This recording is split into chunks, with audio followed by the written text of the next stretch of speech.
Que ce soit dans une cité ou n'importe où, ça dépend le contexte. Mélanger fille-garçon, je suis pas pour. Je pense pas que ça existe vraiment l'amitié entre une fille et un garçon parce que toute la vie, il y aura de l'ambiguïté. S'il y a des garçons en bas du quartier, ma sœur, elle a rien à faire ici. L'amitié fille-garçon, on peut pas dire que ça n'existe pas. Et certes, les filles, elles vont pas rester en bas de chez eux avec des garçons, mais ça mérite pas de se faire engueuler devant tout le monde. Je vais employer des mots qui sont c'est brutal comment je vais lui parler, mais au fond c'est de la protection. Quand un frère il va parler avec sa sœur ou quoi, quand il va lui donner un conseil, ça va être fort, ça va être dur, c'est avec des mots durs, mais en vrai c'est pour son bien, parce que je sais des choses que toi tu ne sais pas. Donc ça veut dire que je suis là pour te protéger, je suis pas là pour t'enfoncer. Ça veut dire sinon je serais pas ton frère. Tu sais qu'est-ce qui se passe dans la tête du garçon, ça veut dire quoi? Un garçon c'est débile, un garçon c'est calculateur, un garçon c'est manipulateur. Dans tout ça, tu impliques du coup que les filles sont inclines à se faire manipuler, à se faire utiliser parce que en fait elles sont bêtes, elles ne vont pas se rendre compte. Ça veut dire jusqu'à ma mort, je dois aimer cette personne. Ça veut dire que si je l'aime, cette personne, je dois justement la protéger. Donc pourquoi, si moi je vois qu'elle est en danger, si moi je vois qu'elle a quelque chose, pourquoi j'irai pas la protéger?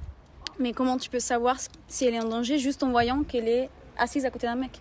Parce que j'habite là, parce que je connais les gens. Parce Et que... en fait, il n'y a que les garçons qui sont dangereux, les filles non?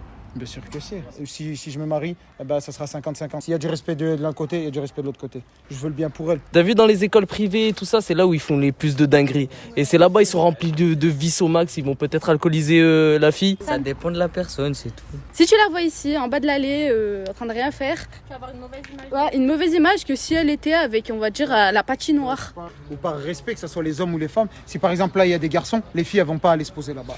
Imaginons qu'ils partent en sortie, qu'ils rentrent le soir et qu'ils se posent une petite heure en bas, peuvent débriefer de la journée, parler de tout, de rien, qu'est-ce que tu fais demain, les études, peut-être que ma soeur elle peut aider quelqu'un. Ça bien sûr, mais je suis pour et je suis totalement pour. Ça c'est totalement normal et justement, je l'encourage à faire ça, à aider, parce que normalement dans un quartier on doit tous s'entraider. Mais j'encourage pas mes soeurs à rester assis sur une chaise en bas de chez moi avec un coca. Par exemple, quand je parlais avec mon cousin et tout, à l'époque, il y avait plus de respect. Quand la sœur d'un tel elle venait, ça baissait la tête. Là, peut-être qu'une des heures ici, elle va passer et des mecs en bas du bloc, ils vont venir, ils vont l'accoster. C'est qu'en fait, à notre époque, il n'y a plus de respect. Je trouve que c'est plus logique en 2020 qu'en 95. Si moi un jour je suis là et que quelqu'un manque de respect à une femme devant moi, il siffle ou quoi, je lui mets un taquet dans la tête. Et je me dis, elle doit se sentir comment là quand ça lui fait des scènes comme ça. J'ai revu le film La haine récemment. L'acteur était beaucoup moins violent que ce que j'ai vu aujourd'hui. Et d'autres fois. En vrai, c'était peut-être dur la façon dont je parlais. À un moment, je disais avec ta grosse tête, avec tes fumeuses de chicha et tout. En fait, je plaçais derrière un peu, soi-disant, la colère, un espèce de truc drôle, un espèce de truc détente pour dire je t'engueule, mais je t'engueule pas en même temps. Et vraiment, jamais de la vie je ferais ça. C'est honteux de faire quelque chose comme ça. Moi, j'ai jamais levé la main sur ma sœur, ni quoi que ce soit. Bah après, mon frère, c'est autre chose. Il va voir ma soeur dehors, je sais pas, moi, elle est dans le quartier ou quoi, il y a des pélos à côté. Je sais qu'il va y aller, il va lui faire une scène. Et j'avais déjà en fait vécu la même scène avec mon frère. Et moi, lui, on se frappait. Enfin, lui, il me frappait, moi, je le frappais en fait.